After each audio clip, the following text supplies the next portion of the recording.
What's going on, everybody? C4 here today, continuing with the best 7-round mock draft you're going to find on the YouTube platform. And today we're continuing with the Denver Broncos. We're going to look at free agency, look at their needs, look at the 2016 draft to get an idea about where this franchise is going to try to draft in 2017. Try to assess and address all of their needs. If this is your first time stopping by, I'm an Eagles fan, but I'm going to try my best. I watch a lot of college football, probably more so than any Madden YouTuber that's out there. So hopefully I can make a favorable mock draft for you guys. But if you agree or disagree, let me know in the comment section below. So with the Denver Broncos, 9-7 last year, had the 27th ranked offense, 4th ranked defense. MVP for me was Von Miller. It looks like, I think it was like a vote off from winning, or at least tying, Khalil Mack for the top vote getter for the Defensive Player of the Year award. I mean, Von Miller, even though, I kind of rip on him. I'm not a fan of the players that are always in all the commercials and stuff like that. I mean, it comes with the celebrity. I get it. I mean, it's just, that's my personal preference, but he's a phenomenal player. Tremendous player, even though, he did test positive for some Mexican supplements once upon a time. He's been, unlike a Brian Cushing, if you will, once he got off the Mexican supplements, he was still able to play at a very high level, and he was, for my opinion, the best player on a very good defense last season. The needs for the Broncos before free agency started for me was offensive line, tight end, defensive tackle, and linebacker. For free agency, they declined Russell Okung's option of 4 years, $48 million. I'm giving that a C+, just because even though that's pretty much the money he got from the Chargers to sign there, he wasn't very productive.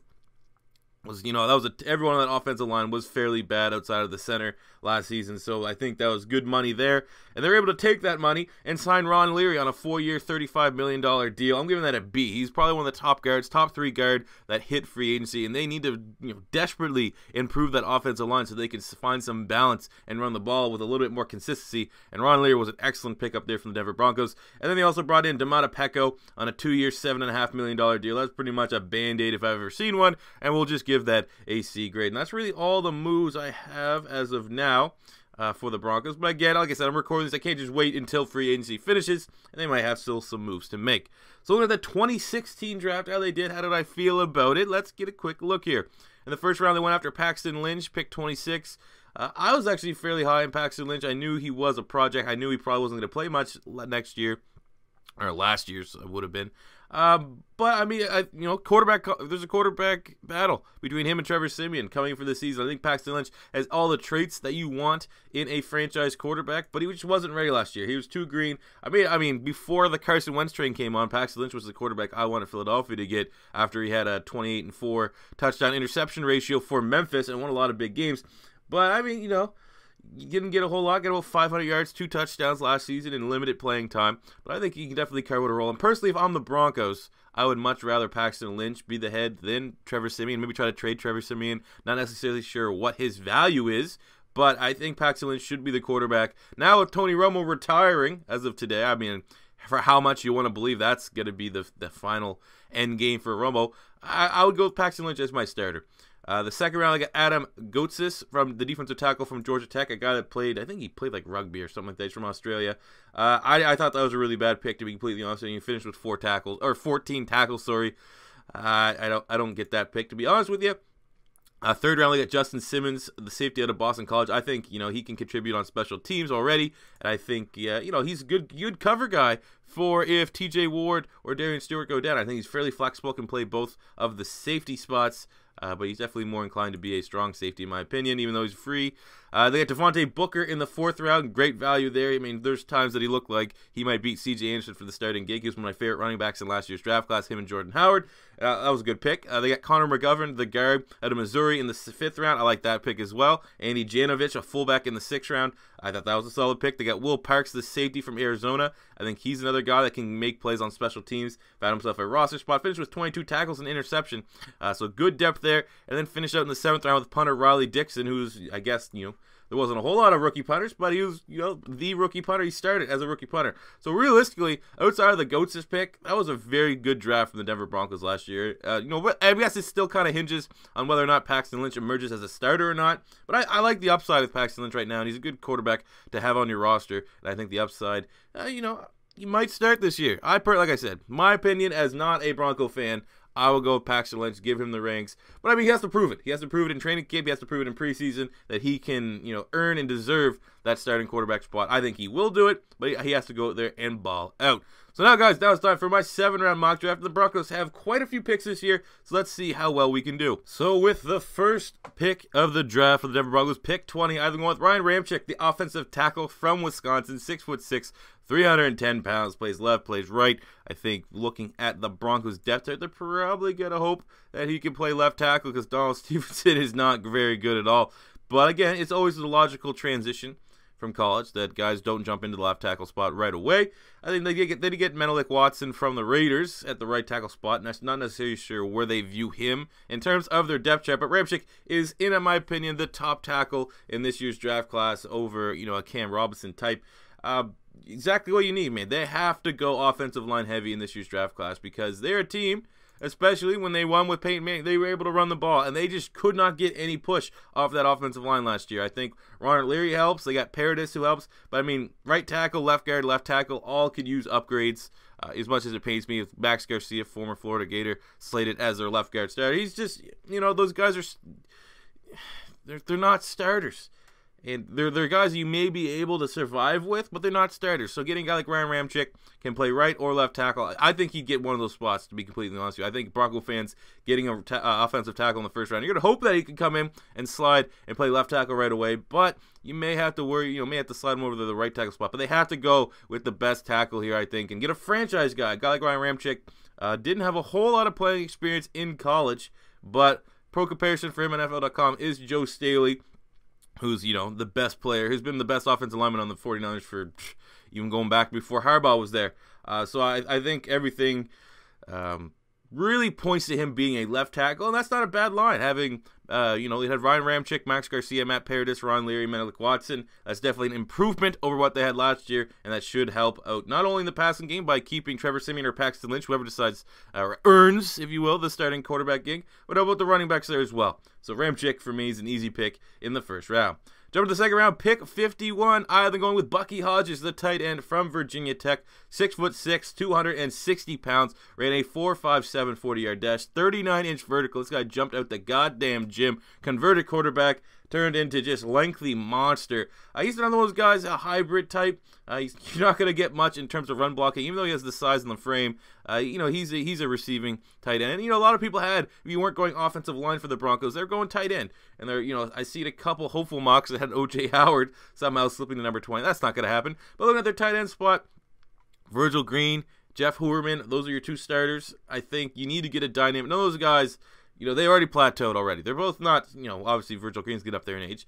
But, most of those guys, they're at their ceilings. You need to get a receiving threat, another dimension to that offense that they lost and haven't really had since Julius Thomas left. I think of Bucky Hodges, you get that, man. He's a guy, he's pretty much a glorified, gigantic wide receiver, and have him playing on the tight end spot. I mean, Virgil Green's not a bad run blocker. I remember back when Julius Thomas was there, Virgil Green was the run-blocking tight end. So I think, you get a guy like Bucky Hodges, that's another dimension you're going to add to the offense.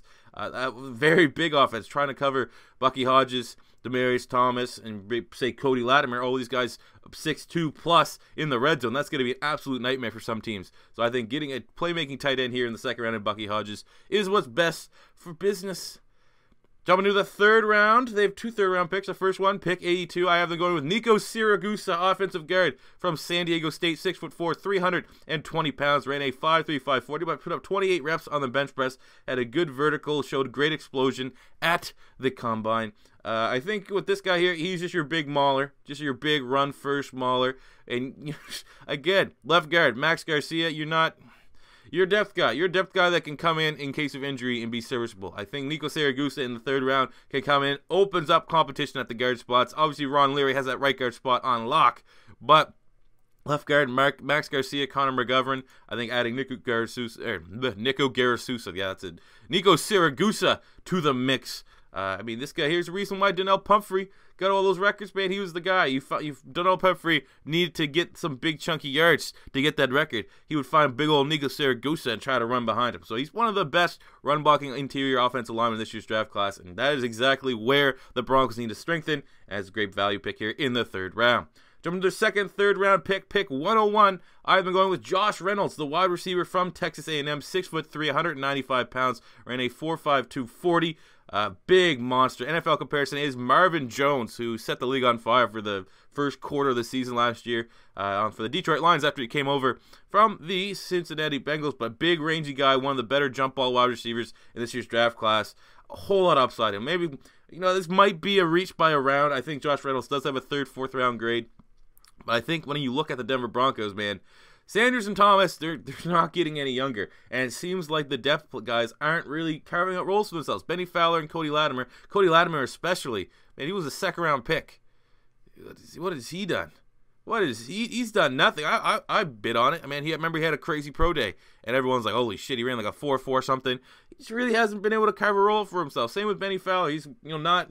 I think Benny Fowler has proved he didn't have nearly as much background or hype as Cody Latimer, and he's been as productive. But behind Emmanuel Sanders and Demarius Thomas, you don't really have much in terms of, oh my god, just wait till this guy's a starter, man. He's going to be able to be a beast and stuff. You don't really have that. So I think you can get that with Josh Reynolds here in the third round, at the tail end of like the really last good core of wide receivers.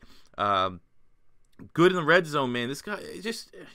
last year, 12 touchdowns, 60 catches, over 1,000 yards on a team that did not particularly throw the ball well, which was really surprising because I thought they had some of the best wide receivers in the whole SEC, let alone college. Trevor Knight. But, I mean, this is your big-time player. He has to bulk up and get some strength. He's not going to be pushed and thrown right to the starting outside role because Demarius Thomas and Emmanuel Sanders will have that. But I think Josh Reynolds is a tremendous value pickup here for the Denver Broncos, thinking about the long-term and not the short-term game. Well, even short term, this could be a guy that balls out in the preseason and gets, the wide receiver 3 spot. I think he has the potential to get that wide receiver 3 spot, to be completely honest with you. So, jumping to the fourth round pick, 126, I've been going with Elijah Qualls, defensive tackle from the University of Washington, 6'1", 315 pounds, 5'1", 340, 33 reps on the bench press. Monster. I think a lot of people think he has the technique to be able to play a nose tackle right away, and that's what, they run that. They run that 3-4 there in Denver. The current nose tackle is Demata Peko, who is an absolute band-aid. So if he's going to be there, he's your one-year option. Have the guy that can step in once he's gone. They lost Sylvester Williams to the Titans in free agency, and Qualls is a very, very solid defensive tackle in this year's draft class. I think this, fourth round, I think it's going to be kind of a similar fall to what Andrew Billings has because people just don't respect nose tackles. People just don't respect guys that are run-stop-first type players, and they slip. And if Andrew Billings can slip to the fourth round, so could Elijah Qualls, and that'd be a steal for a team that needs a nose tackle. Early down run defender, you can probably work on his pass rushing ability. You're never going to get really a whole lot out of that. That's where, that's fine. That's what Shane Ray and Von Miller are supposed to do. They're supposed to be the guys that get after the quarterback, and these are the guy that stops the run. So Elijah Qualls in the fourth round severely helps that defensive line. Jumping to the fifth round pick, 177. It's my whoa, hey there pick. I think maybe of the entire draft, but especially for Denver because they've shown great interest in Christian McCaffrey, not just from the his dad's ties, but they want that type of dimension to their offense. That guy that running back, wide receiver can do it all. So I have them selecting Donnell Pumphrey, the running back out of San Diego State, 5'8", 175 pounds. That's being generous. Ran a 4.4, 840. Put up 5 reps on the bench press. You know what you're getting, but I mean, if that's what they want, they've shown interest. It's been from scouting, and there's been articles written that they were looking at Christian McCaffrey because they like that type of that fit to their offense. They want that dimension. That's what you give to Donnell Pumphrey. He's a poor man, Christian McCaffrey, a guy that can catch the ball, a guy he's actually more of a runner than he is a receiver. You'd assume with that size, a Darren Sproles type guy. But I do think that, you get the special team ability of Donnell Pumphrey, you get the production, you get a guy that's underrated, you get the running ability, at least, of Darren Sproles, the guys that gets lost beyond the line of scrimmage, very tough to tackle, tough to really find out as your linebacker when you're coming down from the second level. I think Donnell Pumphrey could add a dimension to that Denver Broncos offense, especially in the fifth round. I think it adds tremendous value for the statistically best running back in the history of college football. This is probably where he will go, and I think a team like Denver would be a good home for him because they don't really have that. Right? They have C.J. Anderson, Devontae Booker. They're not necessarily the type of back that you want to be getting in on pass downs necessarily. So obviously you're not going to get much run blocking, so you better be not audible linked to a pass play or to like a straight up shotgun. I'm not using the running back with Donnell Pumphrey back there, which is a disadvantage. But if you can get by, Eagles manage, put it like the Eagles manage. Anytime Darren Sproles comes in for a passing down, teams know that he's going to him, and he still managed to make some big plays. And that can be Donnell Pumphrey. And, fifth round, go for it. Jump to the 6th round, pick 203. I have them going Tanner Vallejo, the linebacker from Boise State, 6'1", 230 pounds, running 4.67 40. This is just some good depth here. Can play 3-4, I believe, was where he's going to fit. He's a little bit undersized, but he's incredibly technique, very productive type playmaker. You know, you need to have some linebacker depth. You have Brandon Marshall and Todd Davis. Outside of that, I don't see a lot of top depth. They got Quentin Gauss, who was took a train stop in Philadelphia very shortly. But I think linebacking depth is another area they continue to address and get some special teamers. And Vallejo is my top linebacker, still here available in the 6th round. I think his production is what people really think will get him drafted. It's, obviously the test wasn't bad. 4.67 is not bad for a linebacker, but he's one of those slightly undersized college interior linebackers that's gonna have to find a role as a backup and on special teams, and he may do that. So they have 3 7th-round picks. In the first one, pick 238. I am taking Dan Skipper, another offensive tackle, 100% project player, 6'10", 310 pounds. He's a right tackle. I mean, this is just another one. They need depth on the offensive line. Dan Skipper, no way in hell, ready to start. But people are going to fall in love with that size. That is that's King Dunlap-like size. So get him in there. Don't rush him. See if you can develop into a monster eater of worlds at the right tackle spot. That's the best you can hope for in the 7th round. Jumping to the 2nd, 7th round pick, 252. I'll be going with Dwayne Thomas, the corner from LSU, DBU. Maybe slip it through the cracks a little bit. Definitely not going to be this year's Jalen Mills, but, the talent's, there might be something there. He's 5'11", 185 pounds. Was never really a starter at LSU, but, there's still upside there that he knows a thing or two, could come in and contribute on special teams right away and just add another corner. Plus, with the corners that you already have there in Denver, you never know. If I was a team that was looking for the 7th round, taking a flyer on a corner, especially from, the lineage of LSU, from that high coaching quality, maybe try to have them learn. Prospect, guy like that, just, 7th round, maybe you can come in and learn from Aqib Talib, maybe you can come in and learn from Chris Harris. Who exactly knows? But I just thought maybe adding some cornerback depth, looking for potential special teamers, is what the Broncos are going to do here in the 7th round. And with the final pick 253, I have them going Jimmy Gilbert, the outside linebacker from Colorado, 6'5", 230 pounds, big, lanky motherfucker with good athletic traits. Needs to get stronger for sure, needs to help against the run. But if you need a guy that's an edge rusher, rotational guy that maybe, again, come in and contribute on special teams, looking at their depth on the edge rushing for the linebacking core, outside of Shaquille Barrett, who is probably one of the best, depth edge rushing 3-4 outside linebackers. I mean, who's behind Shane Ray? Exactly. So I think, you see what sticks here. Jimmy Gilbert, can get after the quarterback from a very good Colorado defense. Within the state. You're staying within the state there. So, at 12, you got to get stronger. Obviously, those kind of guys, usually when you say got to get stronger, they're a candidate to land on the practice squad. But I think for a 7th round pick, maybe worth a fly here on Jimmy Gilbert, Dwayne Thomas, and Dan Skipper. So there you go, guys. That is my 7th round mock draft for the Denver Broncos. Let me know how you feel about it in the comment section below. If this is your first time stopping by, don't be afraid to hit that subscribe button. Tomorrow, 100 likes on this video, and tomorrow we will do the Detroit Lions 7th round mock draft. And I'll do it for me here today, guys. Thank you for watching, and until next time, it's C4 saying peace out.